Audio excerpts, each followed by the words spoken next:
Buenas noches, licenciada. Buenas noches, compañeros. Nosotros somos el grupo número 9 y nos corresponde exponer el contrato Joint Venture.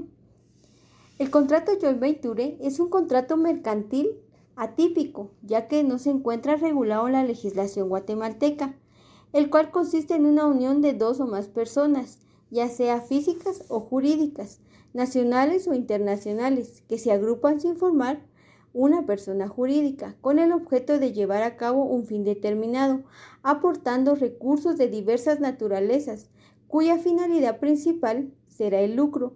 Esta figura jurídica en español es conocida como emprendimiento conjunto, por lo cual a continuación desarrollaremos este tema y se indicará la aplicación que se le tiene acá en Guatemala. Como primer punto hablaremos de su definición. Joint Venture significa asociación empresarial en la que los socios comparten los riesgos del capital y los beneficios según las tasas acordadas. En la doctrina y en los diferentes países en que se ha utilizado esta figura contractual, emprendimientos corporativos, uniones transitorias de empresas, agrupaciones de colaboración, aventuras conjuntas, empresas conjuntas, grupos de intereses económicos, coventuras o joint adventure, por lo que en adelante al hablar de joint venture nos referiremos a él como emprendimiento en grupo o emprendimiento en conjunto. Como segundo punto encontraremos los elementos. Existen tres elementos: los personales, los reales y los formales. Abordaremos uno por uno. Los personales. Para que exista un emprendimiento conjunto, o por lo menos deben participar previamente dos sujetos. Estos pueden denominarse promotor y coaventurero, ya sea persona individual o persona jurídica. El promotor es aquel que fomenta el contrato, el autor de la primera gestión, el verdadero patrocinador de la cooperación. Él es el que da las ideas, él es el que quiere crear este conjunto. Seguidamente encontramos al coaventurero. Este elemento es aquel que posee la capacidad de proporcionar una contribución complementaria, pudiendo consistir en capital, tecnología, equipos, canales de comercialización. Encontramos también los elementos reales. El objeto o el elemento real de este contrato normalmente está relacionado al proyecto o trabajo a ser ejecutado conjuntamente y en caso de actos futuros incluirá los elementos esenciales de su configuración. Del mismo modo, las aportaciones que realizan cada una de las partes en el contrato son un elemento real del contrato. Un indiscutible elemento real del joint venture es el plazo de temporalidad a los que los actos jurídicos quedarán suspendidos, sobre todo cuando sea un contrato de promesa. El último elemento es el elemento formal. Este elemento, por ser un contrato atípico, no existe formalidad alguna establecida por la legislación para su celebración, pero es recomendable la forma escrita y realizada ante el notario. Como tercer punto encontramos las especies. Esto quiere decir que pueden participar dos o más partes, que el objeto es participar en un proyecto. Las personas quieren trabajar en conjunto para crear un negocio o participar en uno que ya existe. Las partes que intervienen deben tener el propósito de obtener utilidades, ganancias, dependiendo también cuánto hayan aportado o cuánto ha sido su participación dentro del contrato. Hay un control que cada parte ejerce sobre el negocio jurídico o sobre la sociedad joint venture al momento de la celebración del contrato y en futuras etapas. Es conveniente determinar qué control que se ejerce sobre el negocio todos deben de participar, ya que cuando se realizó el contrato de dicha sociedad, todas las partes debieron de estar presentes al momento de constituirse la sociedad. Bien, las partes se dan recíprocamente poderes o representación relativo al objeto o el fin del joint venture. Los contratos contienen plazos para el cumplimiento de diversos actos jurídicos materiales del contrato. Estos plazos lo determinan las partes al momento de constituirse la sociedad. Como cuarto punto encontramos la naturaleza jurídica. Nos dice que la noción y el análisis histórico de la institución objeto del presente trabajo que nosotros realizamos constituye la premisa suficiente para entender cuál es la naturaleza jurídica de este contrato. Se trata de un contrato atípico, de naturaleza jurídica propia, que tiene lineamientos claros en el derecho comercial comparado. La declaración que se establece entre las partes en estos contratos no constituye una sociedad ni una asociación precisamente, porque no hay búsqueda de una utilidad sino un esfuerzo conjunto para obtener muchas producciones y que estos a largo plazo les traiga beneficios. La vinculación entre los participantes es contractual, cuya finalidad es la constitución del acuerdo en miras de concretar un determinado negocio. En tal sentido, conforme a las realidades contractuales modernas, podemos calificar al contrato de emprendimiento un conjunto dentro de varios otros contratos. Entre ellos encontramos los contratos denominados de colaboración empresarial, entendiendo por ellos a los que tienen una función de cooperación entre las partes en miras de lograr un objeto en común. Los contratos de colaboración tienen por partícipes particularmente a las empresas. También encontramos los contratos asociativos. Dentro del gran género de los contratos de colaboración, la especie sería los contratos asociativos.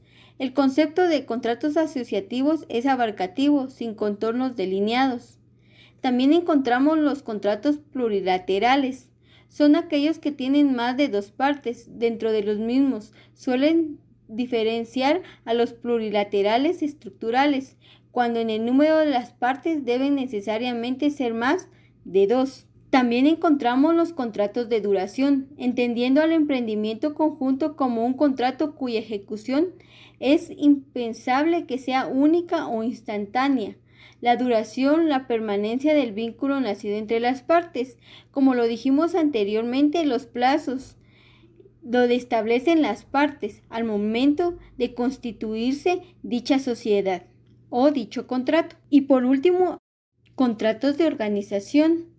Cuando para alcanzar el fin propuesto se necesita que se estructure toda una organización.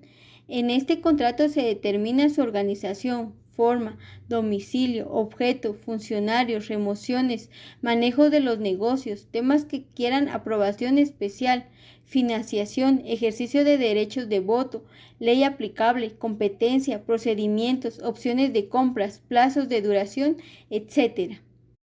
Llegando a este punto, podremos hacer un pequeño resumen acerca de los puntos tratados anteriormente.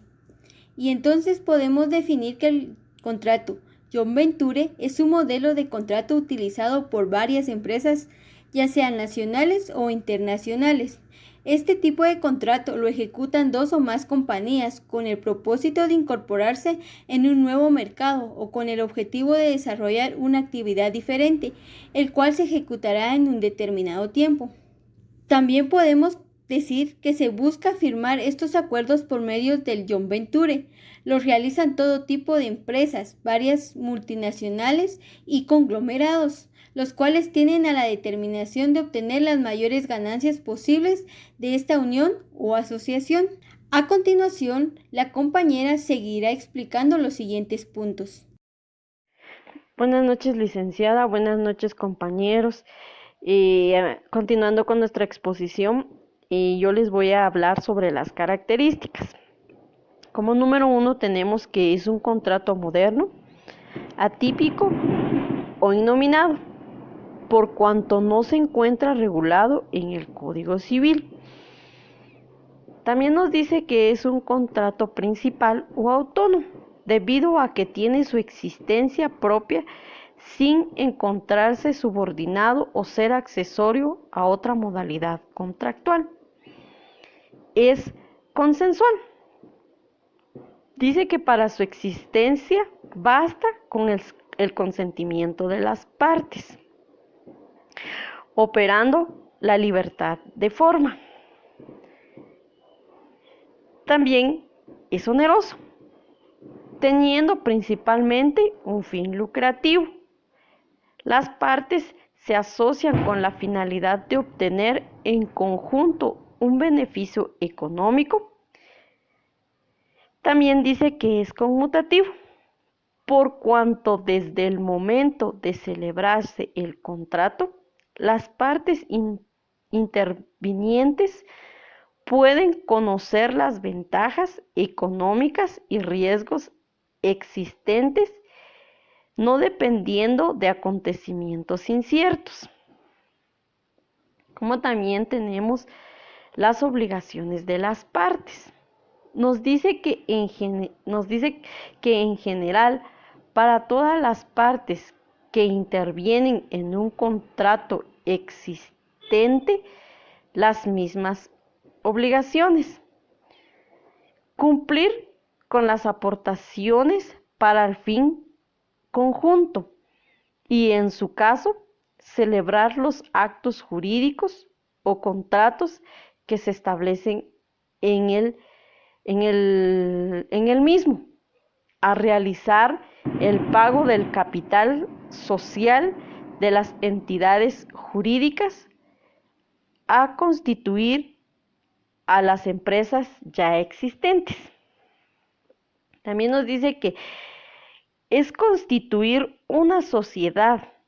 Las obligaciones se cumplen cuando se formaliza el contrato de sociedad y se crea una nueva persona moral en la que participan como socios o accionistas las partes contratantes del contrato. Asimismo, nos dice que representación recíproca en los contratos de joint venture, en los que no se crea una sociedad, en los que el objeto es realizar un proyecto o trabajo en conjunto. Las partes suelen obligarse a otorgarse recíprocamente representación por lo que hace el negocio jurídico conjunto, obligaciones que se cumplan mediante el otorgamiento de un poder o comisión respectiva que una de las partes otorga a las partes y que deben limitarse a los actos propios necesarios para el cumplimiento del fin del contrato. Celebrar otros contratos. Es frecuente que, además de la creación de una sociedad que derive del contrato, las partes se obligan a celebrar otros actos jurídicos relacionados con la sociedad de joint venture para la operación de esta última. Estos actos jurídicos relacionados están referidos a aquellos por los que los socios de la sociedad del contrato poderes mantienen relaciones jurídicas con la nueva entidad. También nos dice que son obligaciones de no compartir. Las partes se obligan a no competirse en lo relativo al objeto del joint venture. Si bien el contrato se debe entre sí la más estricta lealtad en cuanto al negocio para el que se han vinculado y conservan la libertad para seguir compitiendo en todos los otros proyectos para los que no se han unido y hecho frecuentemente lo hacen. Aquí nos explica que los socios pues deben ser reservados y no deben de compartir con la competencia acerca de su negocio. Otras obligaciones. Eventualmente existe para las partes otras obligaciones como lo son el deber de guardar secreto, confidencialidad, la obligación de no asociarse con otros socios que puedan ser competidores, el deber de que cada parte pague los gastos que le corresponden a la responsabilidad por daños y perjuicios causados por el incumplimiento de alguno de los deberes impuestos. Entonces ellos deben de ser leales, no deben de asociarse con otras personas, deben dedicarse más que todo solo a su sociedad, y si en caso pues lo hicieran, pues también tienen que pagar daños y perjuicios por haber causado el incumplimiento del contrato. Asimismo nos dice que solución de conflictos, aunque no se trata propiamente de una relación contractual, es conveniente que los contratos contengan un procedimiento de solución de conflictos en muchos casos de las partes contratantes.